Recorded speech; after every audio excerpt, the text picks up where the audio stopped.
Thank you. Let's start with the prayer of refuge, and we can say it once in Tibetan, once in English, and once in Tibetan. Let me see if I have it handy so I can maybe even share screen. So if anybody doesn't have it, they can. Let's see. Sorry, I should have thought of this beforehand.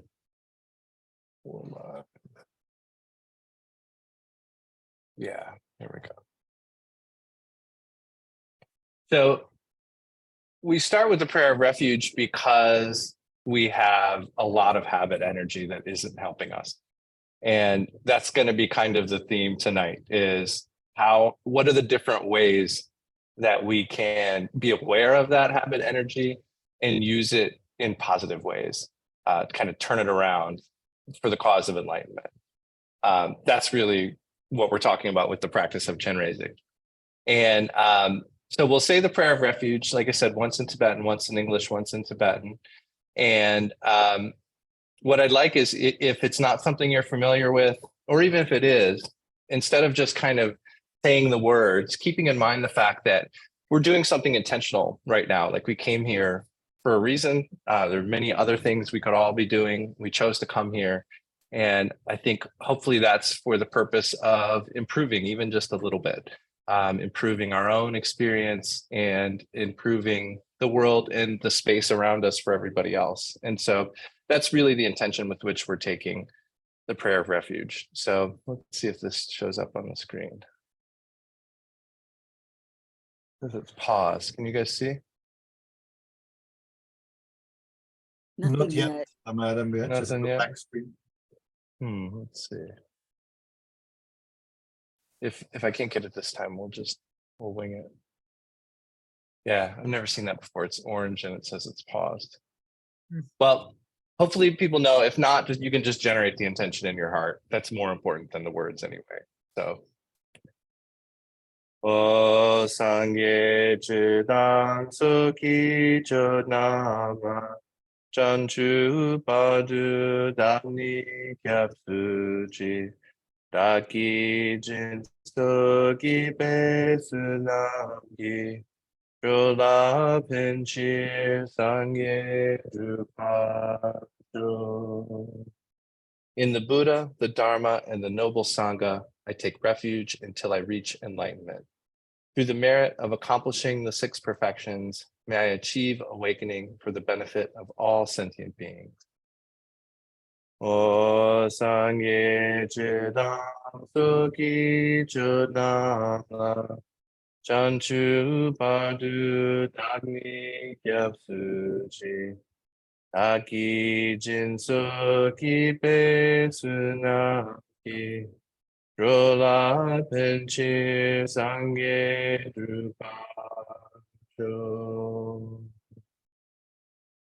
Alen Sawe Lama Rinpoche Naki Chiwa Pedete Jula Aden Chempogo Neche Zumpe Usun Toki Gudrup Sa Justo.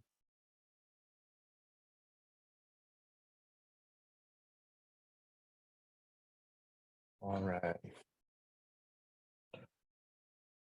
So I talked to Jody a little bit about this, but I actually had not one but 2 opportunities this week to celebrate the 25th anniversary of The Big Lebowski, and one of my favorite movies of all time. And the second screening, I went with a friend, and I'd forgotten this conversation, but he said, "Remember, I told you that was a Buddhist movie, and you disagreed."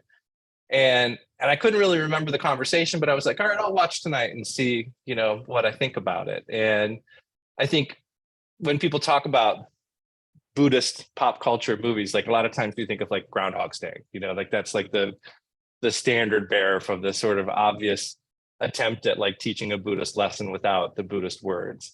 And I saw some things, that I really like. I mean, I've always loved The Big Lebowski. I've seen it countless times. It's poetry to me.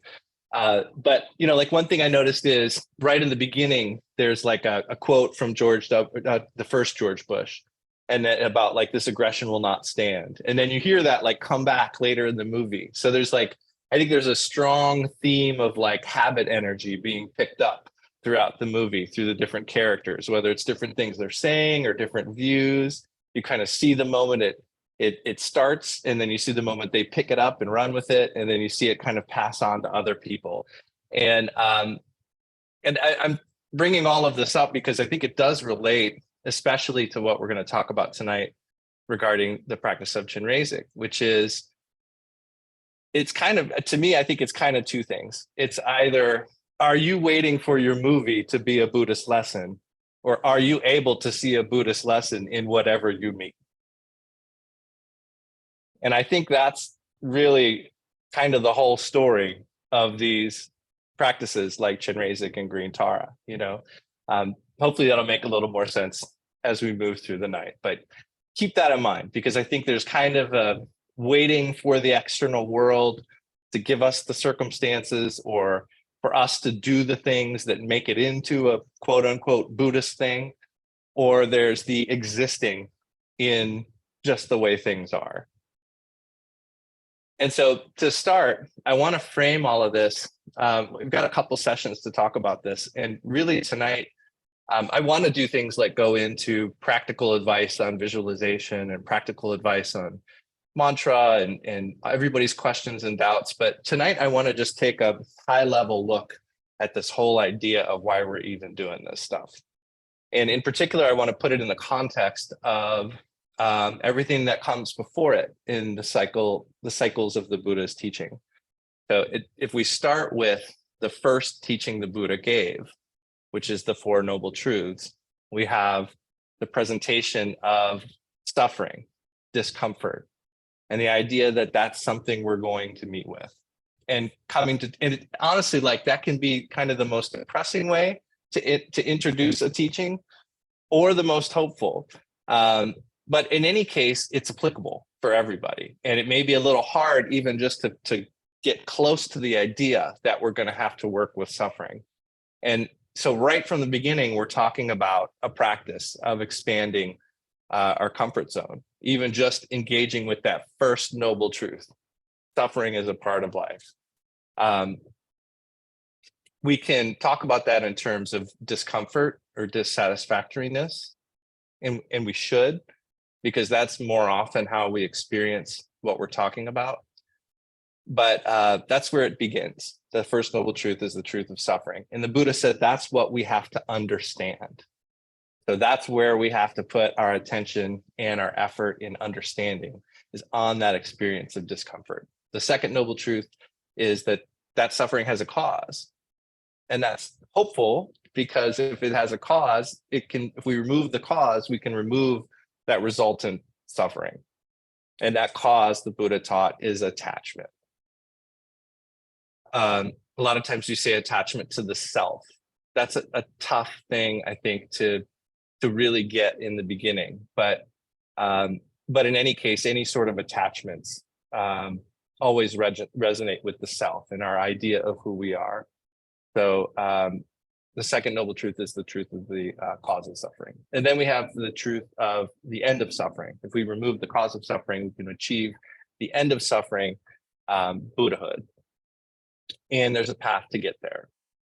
And that foundational teaching of the Four Noble Truths runs through every cycle of the Buddhist teaching. So the first important point I want to make about this is, if you think that these visualization practices like Chenrezig are some grand departure from the Hinayana, then there's some pieces that haven't been tied together yet that we need to contemplate, because even though the approach of the Vajrayana, these mantra practices, looks quite different from the approach of the foundational vehicle, the Hinayana, the Vajrayana practices, the visualization practices, include the Hinayana and the Mahayana, and they're built upon them. So they're really not like a whole different thing.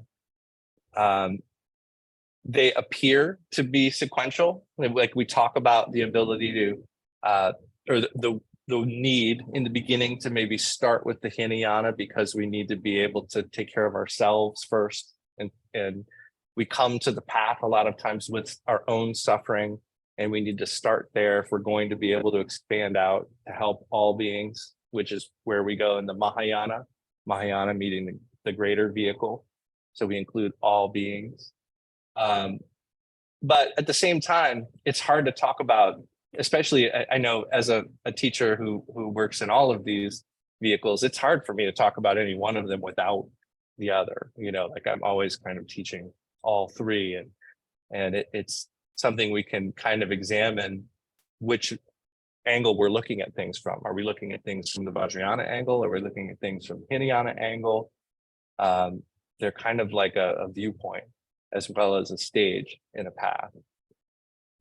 So I want to start with a short meditation, because the foundational meditation of the whole Buddhist path and of the foundational vehicle of the Hinayana is shamatha, which is calm abiding meditation. And it is what Chenrezig Rinpoche calls an exoteric practice, because knowing that attachment is the cause of our suffering, we do this practice where we sit down and we work with attachment. We sit down, we place our attention on an object, and I'll talk about a couple of those potential objects. We usually start with the breath, but it's exoteric because we can see what we're doing. We can see, the practice itself may be incredibly profound and unfold itself over years and decades of practice, but at the same time, why it's important for us to notice attachment and gain some power in the process of attachment. Why we need to do that is pretty clear. There's not a lot of mystery there. It's easy to see how if we start to think about something negative and it grabs us and carries us away, that's causing our suffering. So we should work with that and try to gain some ability to have a hand in that process, a conscious hand in that process. So that's kind of obvious, and that's what I mean by exoteric. The practice itself may be, may develop in many ways, but the why of the practices is obvious. So to start, let's just do a couple minutes of calm abiding meditation, shamatha, and I would suggest sitting in a position with a straight back and an open heart. And I would suggest using either the natural motion of the breath or a sense of gravity, like your sense of weight in the seat where your body meets the cushion or the chair, or potentially the palms of your hands. And we're just going to place our attention, and we're going to be cultivating the ability of placing the attention and the ability of noticing the environment around that object where we have placed the attention. And what that will feel like in process is we'll notice when our mind wanders away from that object. We'll notice when it notices other things. If our attention's on the breath, we'll notice that our mind has wandered to thoughts of work tomorrow or dinner earlier tonight. And all of those things are okay. We just notice it and bring our attention back to the object. And in that way, none of the things that we might notice are a problem. None of the physical sensations, none of the thoughts, none of those things are any impediment to our meditating. Meditating is a process of noticing those distractions and coming back. So we'll do just a couple minutes of that. And then when I ring the gong, take 1 or 2 deep breaths in to just kind of take a self-assessment of where you're at. If you're feeling tense, if your mind's racing, or if you're feeling a little spaced out, just sort of check in. And then after that 1 or 2 deep breaths, just go ahead and proceed with the practice. Since you've already noted where you are and what your mind state is, you just meditate within that. And we'll do that now.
Okay, thank you.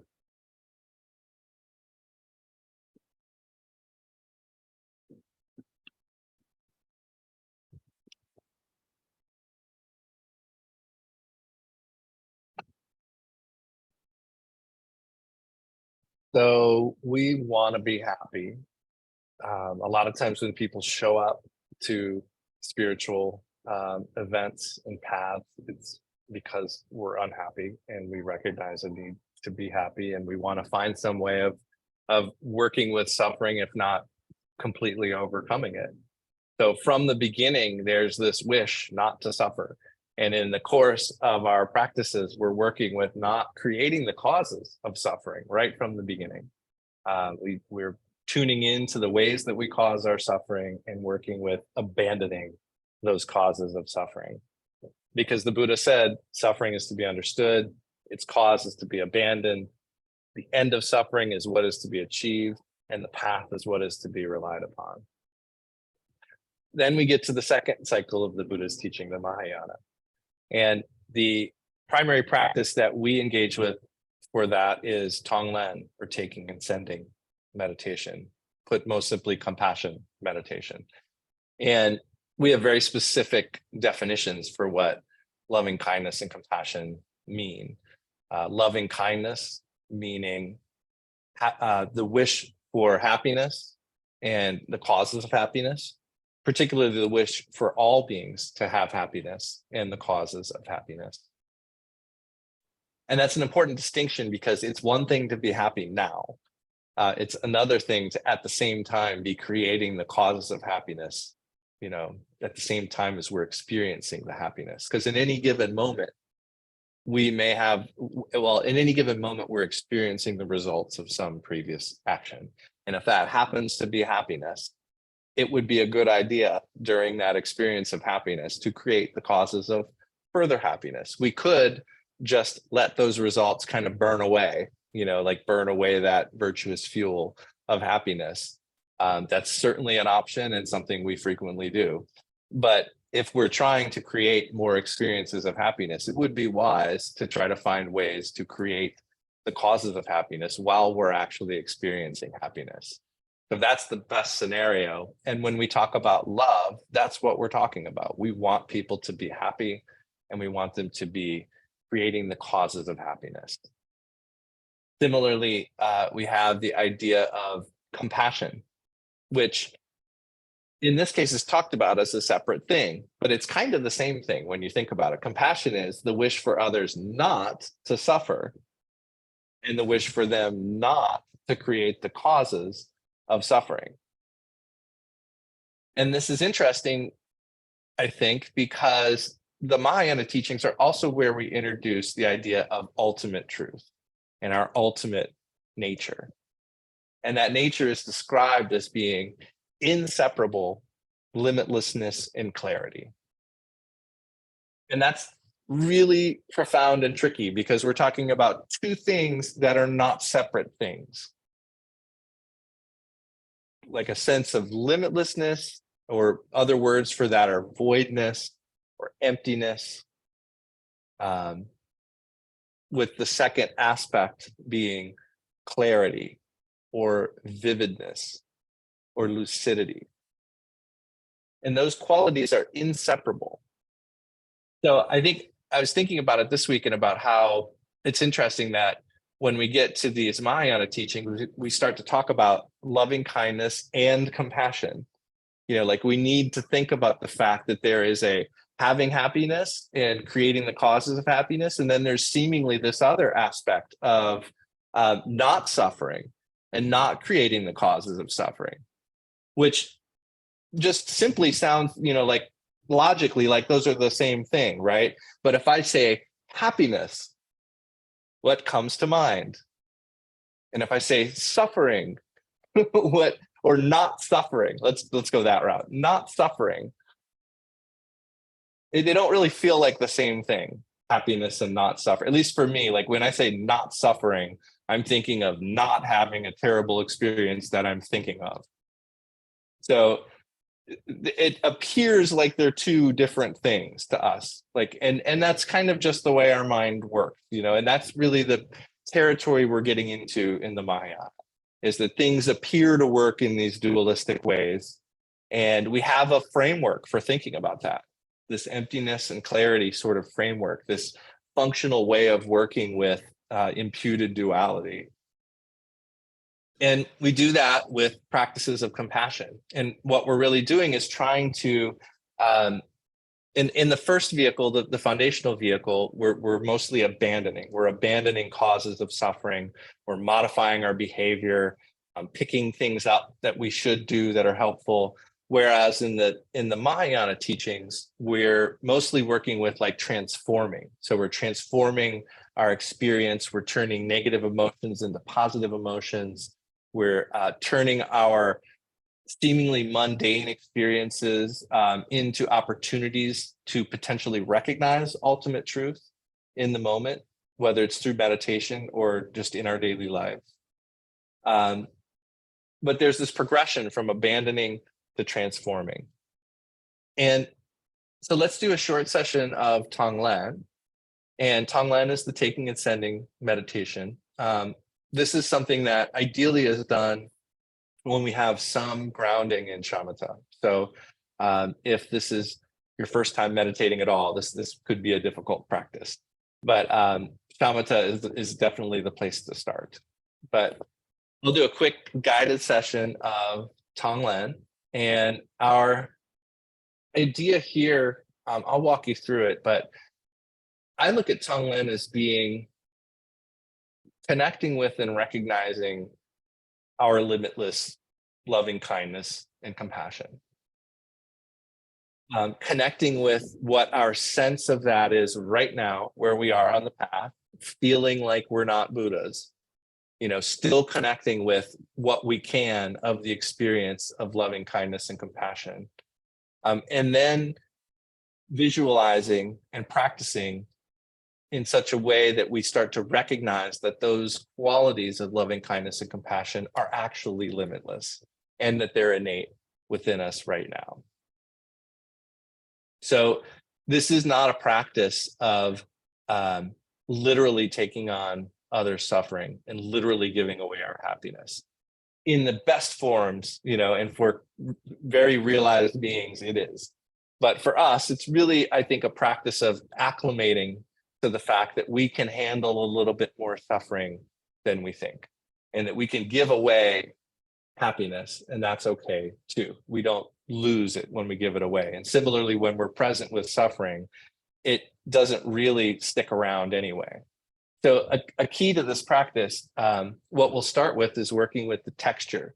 So the first step here, we're going to work with breathing in suffering and breathing out happiness. And when we talk about these things, what I want you to imagine is as the suffering or discomfort or bad karma, however you want to look at it, as that comes in to the nose and moves down into the heart center, it disappears. Like Khenpo Karthar Rinpoche said, like dust in the wind. I don't think he was quoting Kansas, but like dust in the wind, it disappears. And the idea here is that it was empty all along. You know, we're going to breathe it in for our purposes of this relative practice, and it's going to come, you know, it's going to come out, it's going to be out here bigger, and it's going to come in and get smaller and smaller until it disappears. And similarly with our happiness, it will, from seemingly nothing, arise, come out, and get bigger and bigger and bigger. So for the first step, just taking a good posture of straight back and open heart. Just breathe naturally and imagine as you breathe in a thick, dark smoke. It's hot, acrid. It comes down into your heart center and disappears. And breathing out, clean, clear light, cool and bright. And that's your happiness and causes of happiness.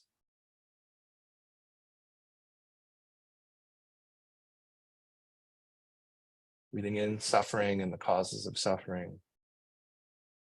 Breathing out happiness and the causes of happiness.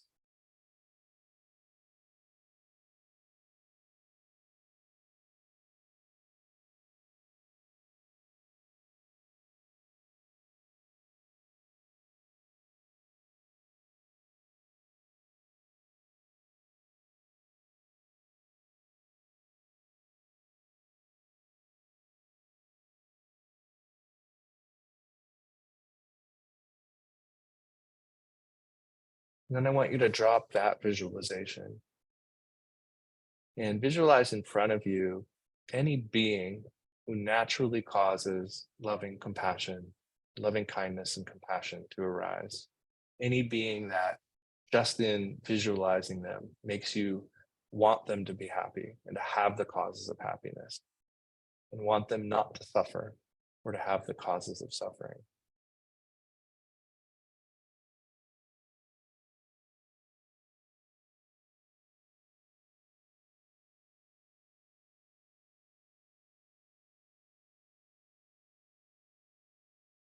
And just connect with those feelings, the wish for their happiness and the wish for them not to suffer.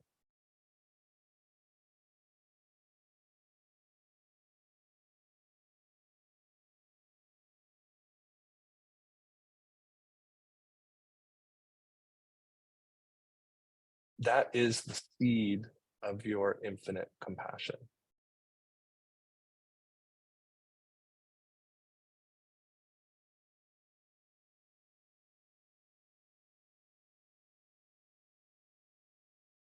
Now let's add back the visualization of breathing in suffering, breathing out happiness.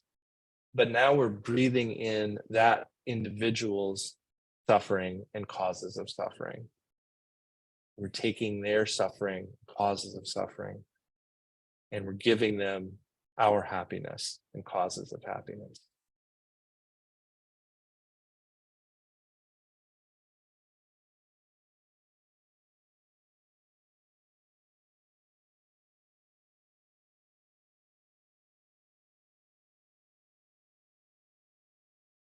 If you can think of specific things that are causing them to suffer, that's okay. But don't think about them for too long. Just kind of flash on those specific instances of happiness or suffering that you can take on or offer.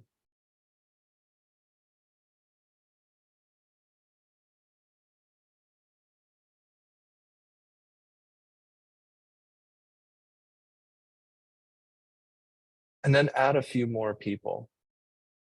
Make them easy examples, people that you also really want to be happy and that you really don't want to suffer. And now you have 3, 5, 7 individuals in front of you. You're doing the same practice of breathing in their suffering, giving them your happiness and causes of happiness.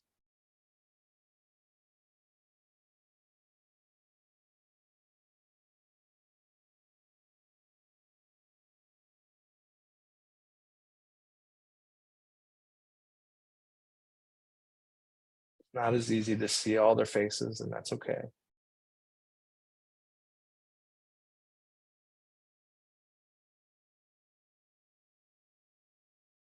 And you'll notice that even though there's more of them, that dark smoke still comes right into your nose, right down into your heart center and disappears. There's no change.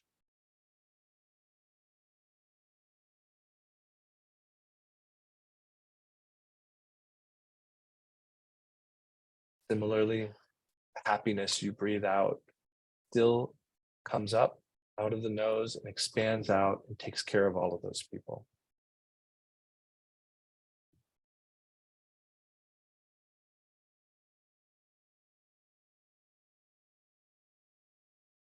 Now let's expand out to think of everyone in our city. Doing the same practice, breathing in all of their suffering and causes of suffering. Breathing out all of our happiness and causes of happiness.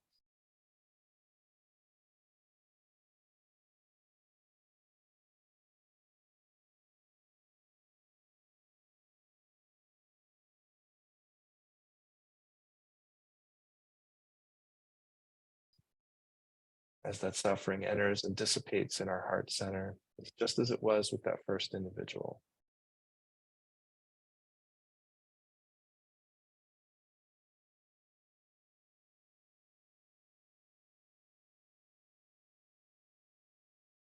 Similarly, that happiness that seemingly arises from nothing expands out to take care of all of those beings.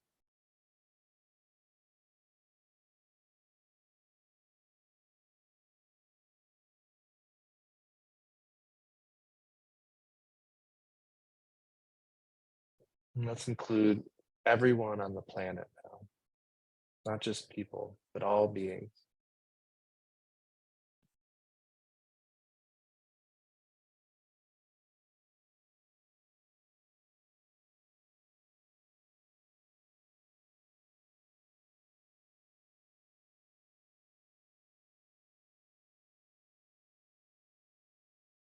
Okay, I think, to, and maybe even good, to flash on those ideas of suffering.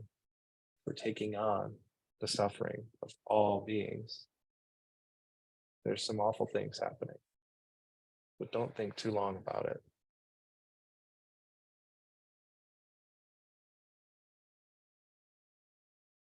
Similarly, there's amazing ways people can be happy. We're breathing all of those out too.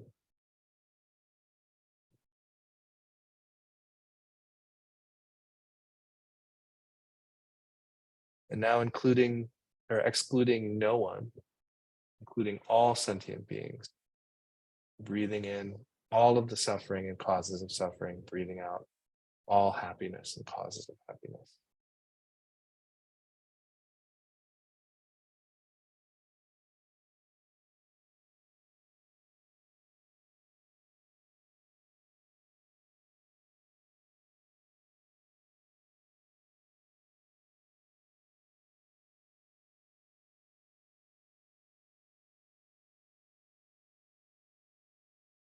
And then just let all of that go and just let your mind rest in its nature.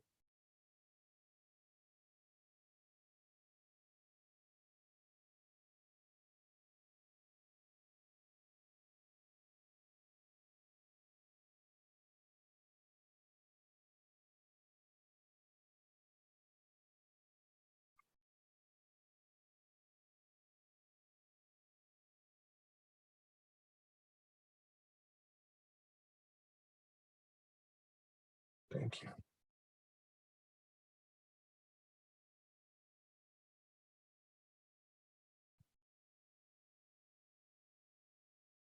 So we have this in and this out breath, and on that,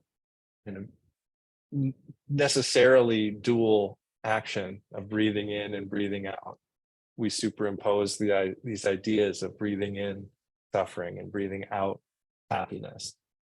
So because we have this experience of duality, we try to make a way of working with that. And that's where we're at in the Mahayana teachings.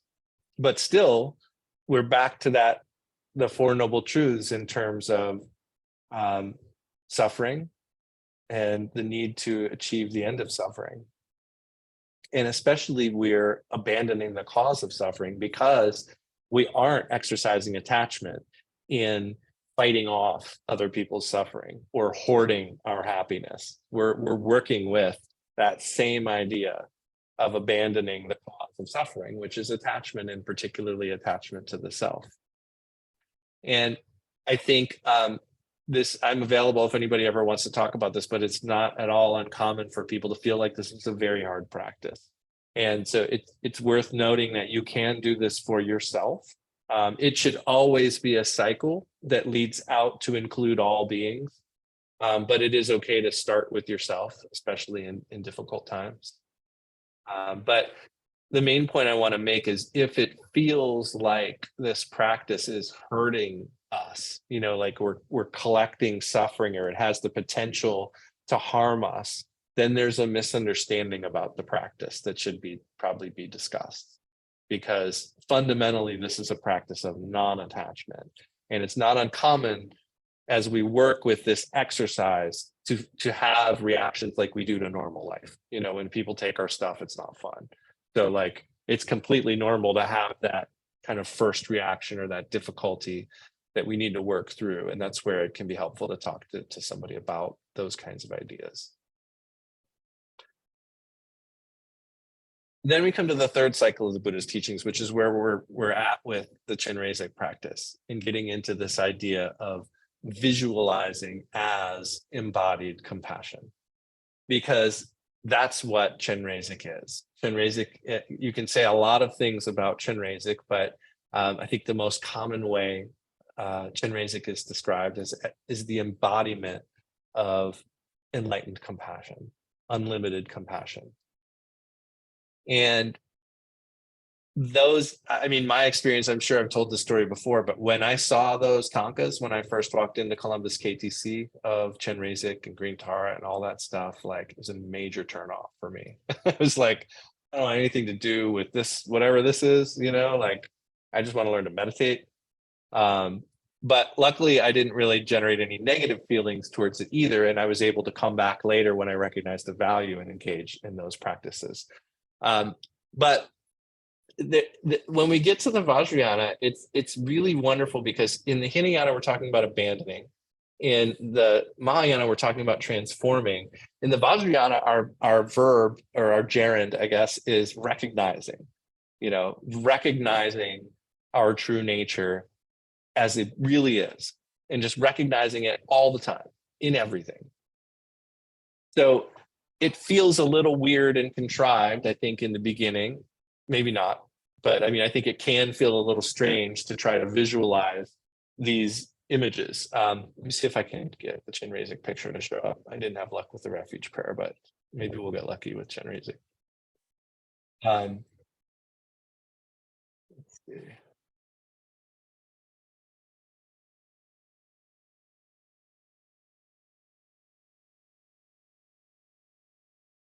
No, oh wait, resume share. No, it doesn't want to do it. Well, we're all on our computers, so I'm sure that we can look up pictures of Chenrezig too. Sorry about that. But in any case, Chenrezig is a bodhisattva. He is what we would call a yidam. Yidam means that which binds the mind. And we work with these visualizations in front of us initially, usually looking at us. And when we interact with Chenrezig, we're interacting with not only embodied compassion, but also the embodiment of all enlightened masters. Because if our ultimate nature is limitless and clear, and those are inseparable, our mistake has been, or one way to describe our mistake, has been to impute that limitlessness as our self and that clarity as the other. This is really key, you know, this idea that the voidness, the emptiness, that's who we are.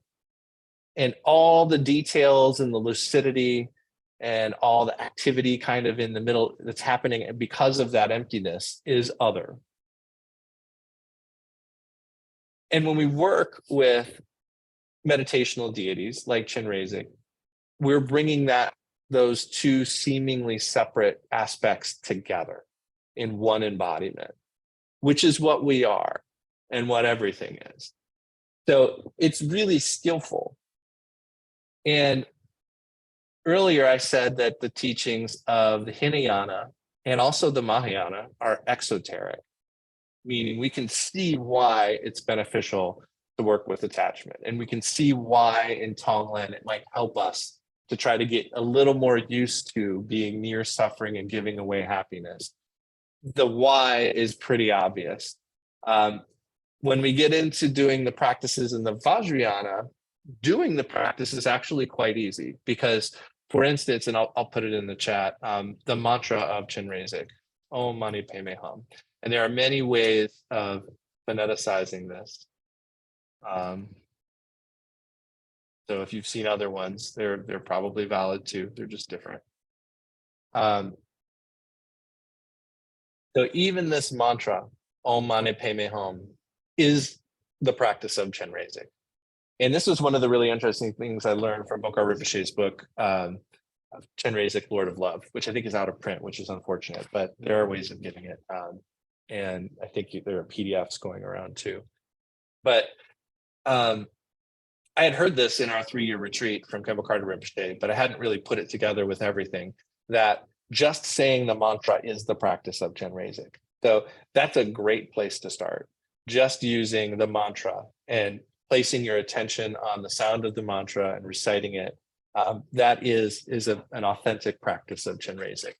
And what we usually do in Vajrayana practices is, it's funny because it's kind of like the flip side of what we do in the Hinayana practices of shamatha. In shamatha, we're looking for any kind of story that's happening. We're looking for stories of the past and the future and the present. And when we notice those stories happening, we bring our attention back to our anchor, because those stories are that's noticing our potential to get attached, and our potential to start to cling to narratives, things.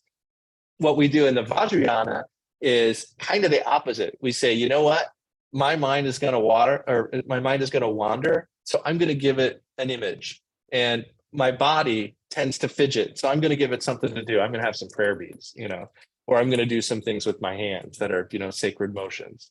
And I like to talk and think about stuff, even if I'm not speaking, I'm talking to myself in my head. So let me give myself a mantra that I can do instead. So we're really engaging the three gates, body, speech, and mind, in practice for skillful reasons.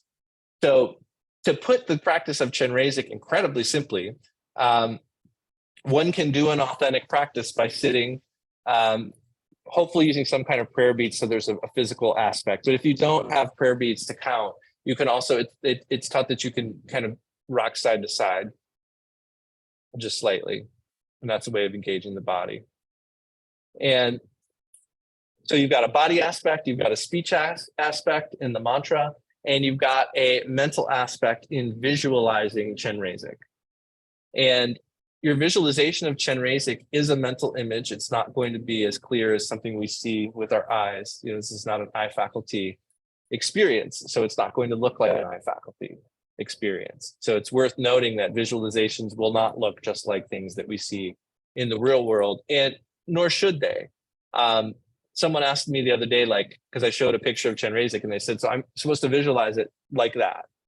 And it's such a good question, so exactly like in that picture is what I should visualize it as. And I said, well, kind of. I mean, the idea is you have a form here that is unique. You probably are not, before meeting a Chenrezig or a green Tara, that's a surprising image. You're not used to seeing that kind of in a form, so there is some uniqueness to it. But the key instruction to all of this visualization in Vajrayana is vivid and insubstantial. It's the clarity and the detail of those pictures and those tankas are all there. Everything you see in terms of adornments and arms and faces and all of those things, they're all there. What's different is they are insubstantial. They are the limitless aspect, the voidness aspect. So in a body of a meditational deity, you have in one form both of those aspects of ultimate truth that we're trying to recognize. We have the vividness and the insubstantiality. We have the limitlessness and the clarity. And what we're really trying to get used to is the fact that those things are inseparable. And everything we experience is that way. So while it seems a little weird in the beginning to kind of do this imagination game of visualizing these deities and eventually self-visualizing as these deities, it's actually much closer to the way things really are.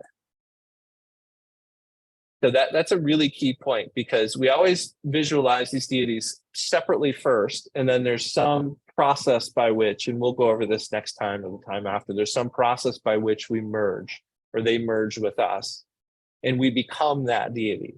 So we visualize ourselves as Chenrezig, vivid and insubstantial. And the question often arises isn't that why am I imagining as something I'm not? This seems weird, right? But the idea is, I can only really speak for myself and other people I've talked to, I guess, but I think a lot of us think of ourselves as a lot less than we are. We think we have a lot of limitations. We think we're not as capable as maybe even people around us know we are. We're often our worst critics. So we have this sort of view of self that is at once really protective of it, but also kind of negative. We think we have a lot of limitations that are fully self-created. I mean, even just thinking like, about bad habits we have, those all arise from attachment to self, thinking, I'm the kind of person who has to have coffee in the morning, like we made that, that's one of the things that that we think that that's who we are, and we have that limitation, and we're stuck having to always order Grady's cold brew once a month. And I don't know why it's very specific, I know, but that's my thing.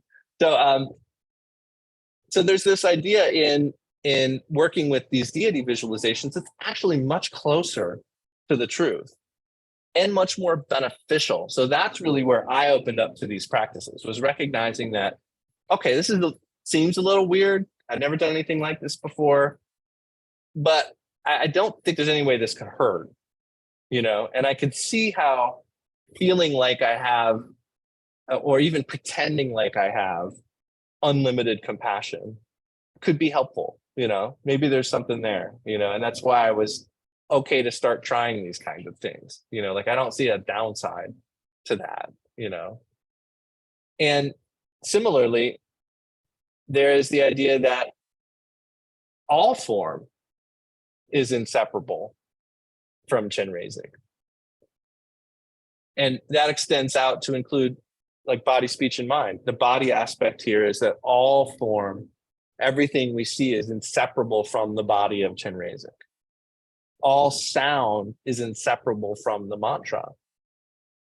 And all thought in its nature is enlightened wisdom. And this is the Vajrayana path. It's about recognizing, we've kind of switched now. So in the beginning, it's a little, I mean, this sounds really disrespectful. I was going to say it's a lot of like, woe is me. It kind of is in the beginning. It's like all these awful things are happening. What am I going to do about it? I got to make all these changes. But, like I said, when we get to Vajrayana, it kind of flips it on his head. And at the Vajrayana, we go, no, I'm Buddha right now. I may have to consciously do some work to try to reveal that and recognize it repeatedly, moment to moment, but that's the truth right now, and that's another way to approach it that is said to be a lot more powerful even,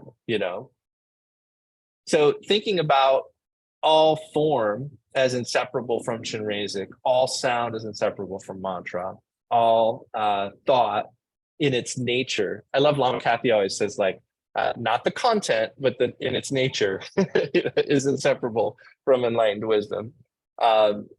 This is like kind of the whole practice, is coming to recognize that truth, and that's not the easiest truth to just buy, and you don't have to.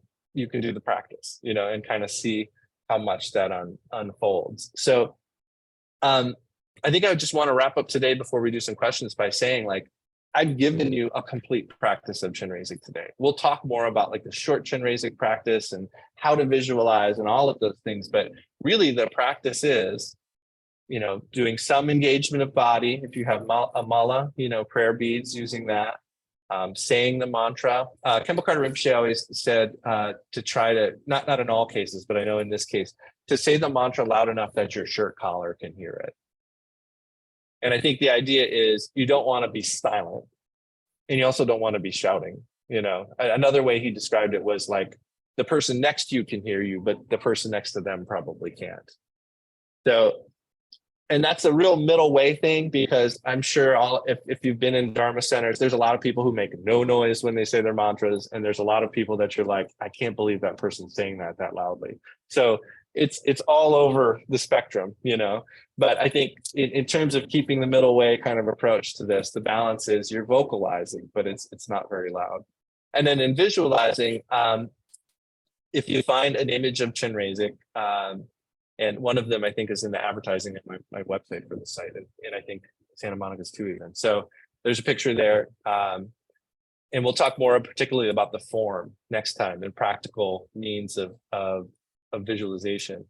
But keep in mind that you can visualize the whole form, or you can visualize sections, so it's okay to start, like I always recommend starting like at the top of the head with the jewel on the very top of his head, and just look at that jewel, look at a picture of the jewel, see how it looks, put it aside, and then just look at that image in your mind, view the image in your own mind. Meanwhile, you're engaging the body through your prayer beads or little rock, and you're saying the mantra. Then you may look back at the picture and say, all right, well, below that top jewel, there's 2 jewels on each side. And what color are they? And what's the angle, that they come out at? And then you maybe just visualize those 2. So like another good example is when you get down to the face of Chenrezig, you'll start to look at his eyes. What do his eyes look like? And you could just visualize the eyes. But then you'll want to think, how do the eyes line up with the ears? Like is the kind of where the eye ends, is that right where the ear is? Is it a little bit above, a little bit below? And in that way, you're working with sections of the visualization. And it's taught that you should go top to bottom and then bottom to top again. But in any case, you've got a very active practice. Your body's engaged, your speech is engaged, your mind is engaged. You've even got different ways of doing the practice. And what I mean by that is you can stop visualizing and just say the mantra. Because like I said, that's the practice too, so it's totally fine to take a little break because it gets tiring to visualize. So you can just take a break and say the mantra as well. So that's enough to work with for sure. But I think a lot of people here have already been practicing and stuff too. So let's talk about it. Anybody got questions or comments?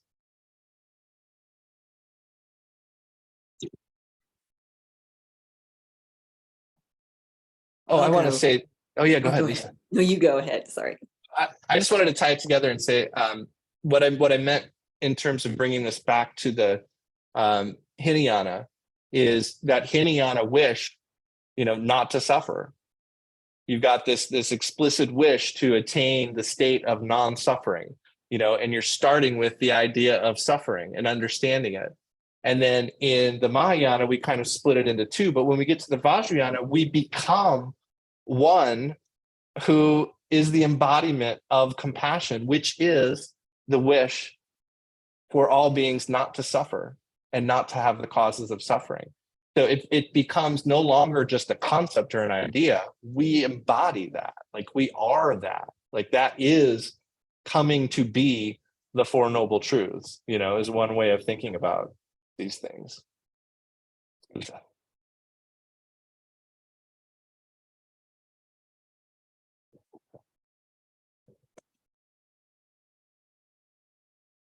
Lisa, did you want? Yeah. First off, that was excellent because I totally relate to all that what you said. Like I haven't heard it explained that way. So at night, sometimes when I go to bed, I like do the mantra, but I don't say it out loud because is that like beneficial? I think that's okay too. Okay. Yeah. I mean, I think in all of these cases, there's like a best way. I mean, one of my big takeaways from Bokar Rinpoche was that he would always teach the best way of doing it. But he would rarely, I don't know that I ever heard him say, I'm sure I must have, but I don't know if I ever heard him say, don't do that. But he would sometimes say, I know this way, the best way will work. I'm unsure about any other way. So there's a lot of stuff where, and that unsure area, we got to traverse a lot of that. There's a lot of places where we just have to kind of figure for ourselves. Do I think this is going to work or not? Okay. Yeah. But I think that's good. And there are recitations of mantras that are not done verbally as well. Okay. Yeah. Or like if you're on a bus or something, I don't know if saying it out loud would be, No, that's a great example because that's an example where your intention is to do the practice. And that's the most important thing, no matter what, so your intention there will carry you through for sure. Okay. Cool. Yeah, absolutely. Always better to do it however you can, even if it's a modification. Yeah, that's great.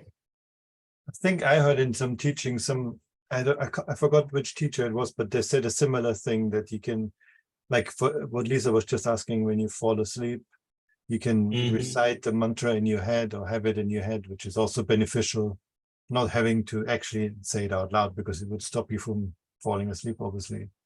So I think it's definitely something good to do if you feel so inclined to do it, no? I think, Absolutely, yeah.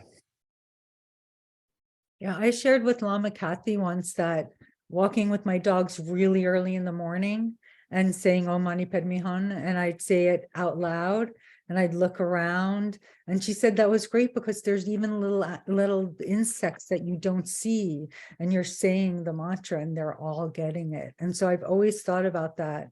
And that's some of my favorite part of the day, is that because we walk way early and there's usually nobody out, and it's one of my favorite times. And I love saying the mantra then. It feels good. Kind of sets you for the morning. Yeah.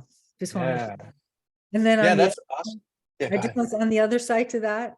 Khenpo Ten once said, I was walking with him. We were down at Ocean Beach with my dog, Jazz Jupiter, who would be like really just, she was a hard dog sometimes, but with Khenpo Ten, she loved his energy.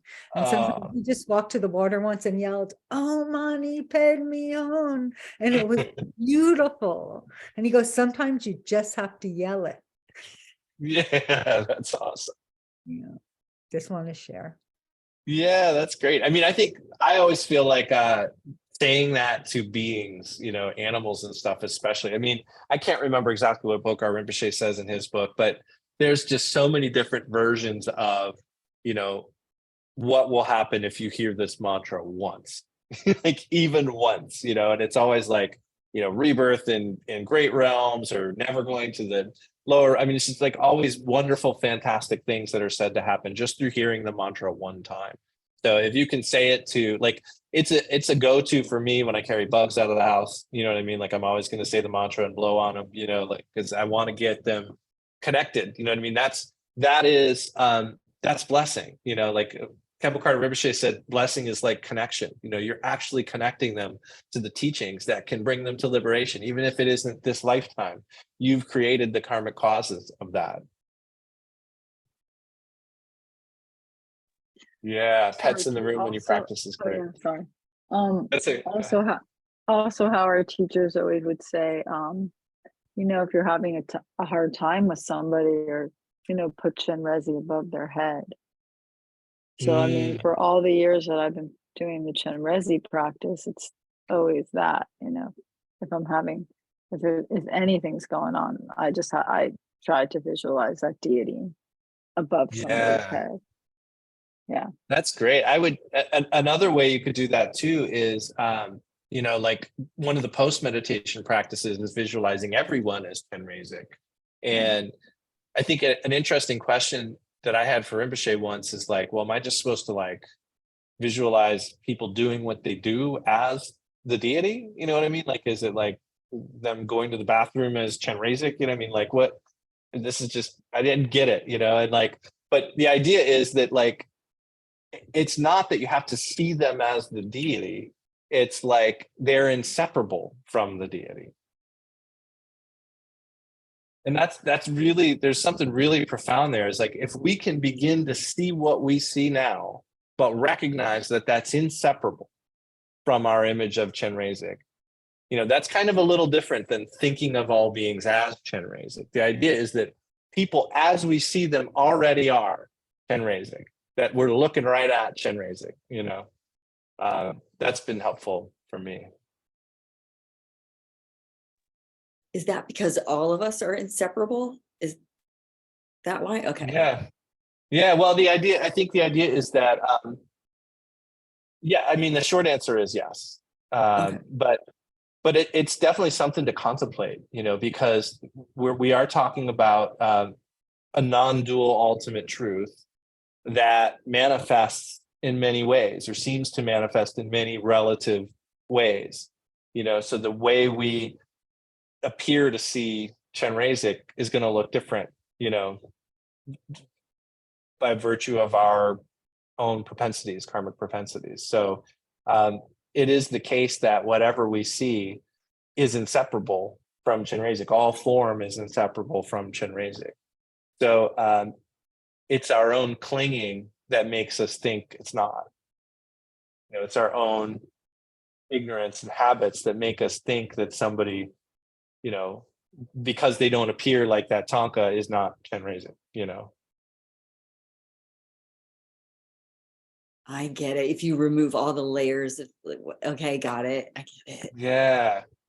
So just as we are, we're Chenrezig. You know what I mean? Like, it's important to do the visualization as it's taught. You know what I mean? The practice is a skillful practice and has specific instructions. But knowing off the cushion that all form is inseparable and all sound is mantra. You know, like, it doesn't matter what it sounds like to us in the moment or what reasons we've had in the past to not like that sound. You know, it's invariably inseparable from mantra. And same thing with all of our thoughts, you know, which is a great way to not, like I think we talked about 1 or 2 times ago, to not ignore or try to get rid of emotions, you know. Like, the fact is, whatever thought is happening in its nature is, you know, enlightened mind, is Chenrezig too. But not the content necessarily. Not the content, right? And not the meaning or whatever that means. Yeah. Yeah. That's good. I like it.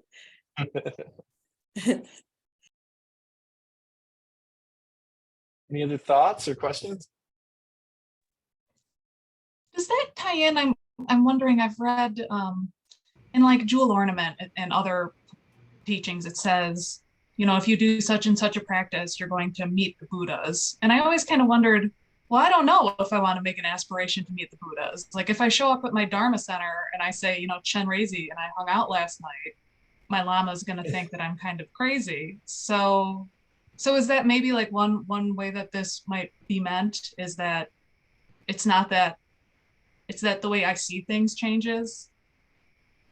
I think that's probably a fair guess. Yeah. I mean, it should also be said that when you get into Vajrayana, Chöling Rinpoche said that it can often be referred to as twilight language, because any of the language and the ways we're talking about things in the Vajrayana are meant to convey something that's pointing us towards non-duality. So they're always going to be a little hard to figure out. You know, it's like, it's kind of, it's almost like a lot of this is meant to put our mind in a place where it feels a little ungrounded. I don't know that I totally get this. You know, it puts us in a place that's feels a little bit uncertain, but is actually incredibly helpful. You know, so I do think what you said is a good guess. You know, I do think there's something to that for sure.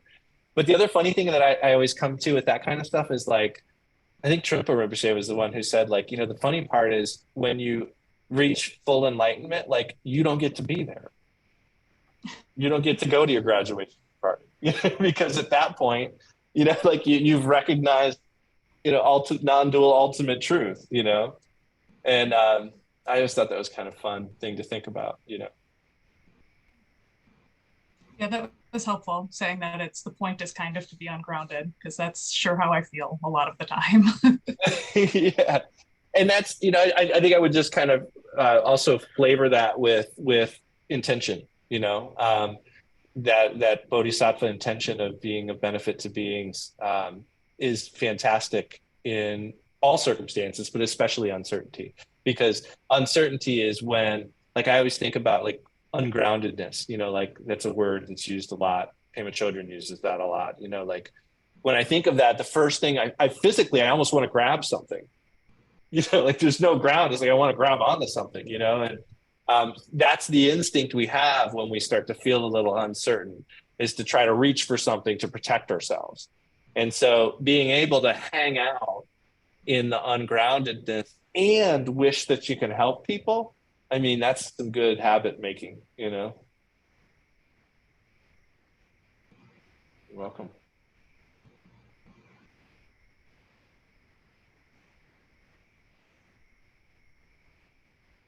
Any other thoughts? Yeah, Charles. I just wanted to give a shout out to Angelica for joining us. Thank you. And we always like to ask, where are you from, and tell us about yourself. Oh, thank you. I'm in Washington State. I'm original from Thailand, and I practice Tibet medicine. So I joined the monastery in upstate New York, in Woodstock. Oh, yes. So I was practice union with my teacher, Lama Karuna. So Oh, yeah. I was Okay. there for I love practice union. Silence and prostration fascinate me. And so now I moved to West Coast, and I study Tibet medicine, and I would like to follow up with my practice. I mean, I practice with my teacher. My teacher, he's Tibetan, and I already graduated Tibet medicine 3 years, naturopathic, and I'm still want to go deeper. Now I have more time. Before I was busy with life and everything. Now I have more time. I want to go deeper into my practice. I want to go back to my root. So I saw the email, and I love practice with Chenrezig.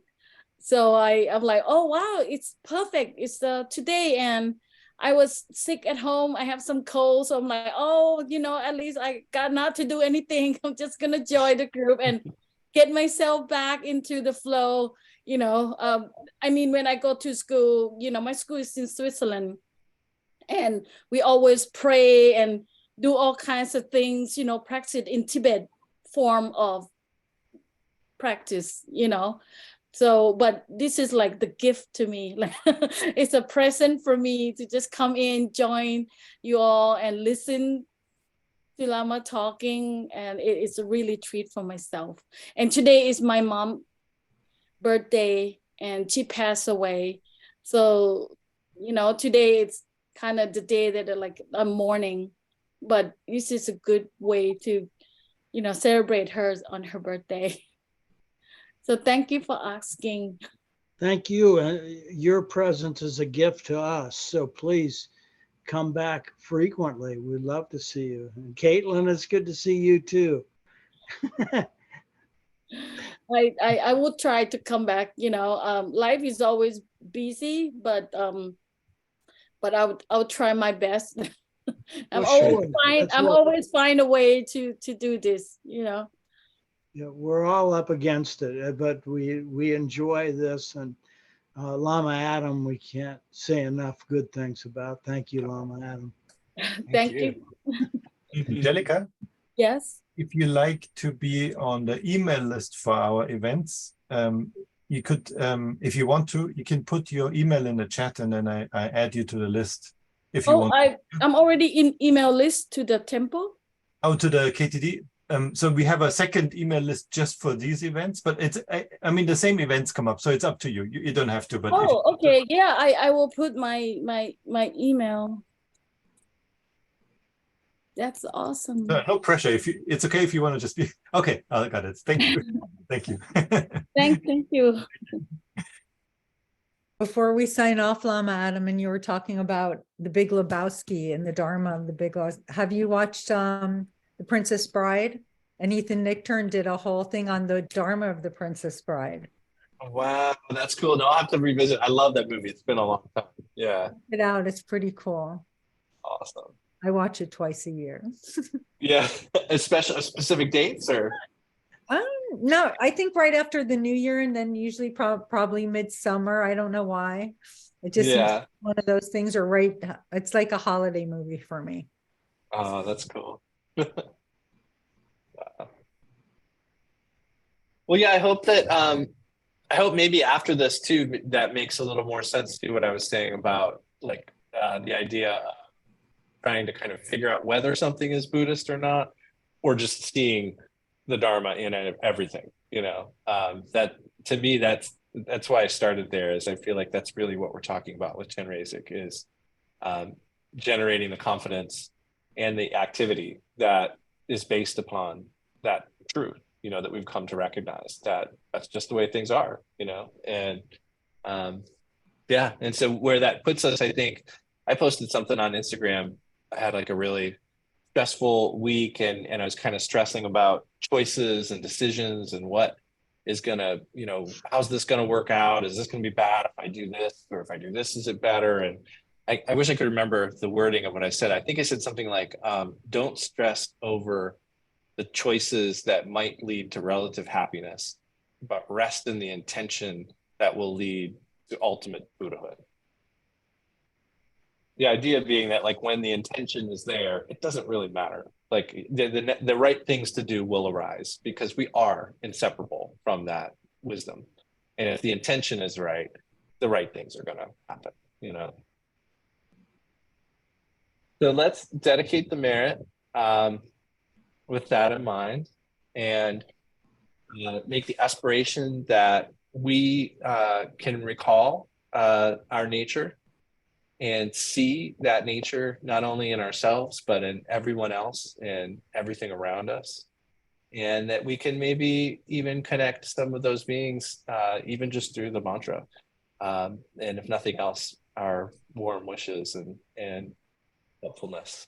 So by this merit, may all beings obtain the omniscience of Buddhahood and defeat our common enemy, wrongdoing. From the stormy waves of birth, old age, sickness, and death, from the ocean of samsara, may we free all beings. May we free all beings. May we free all beings.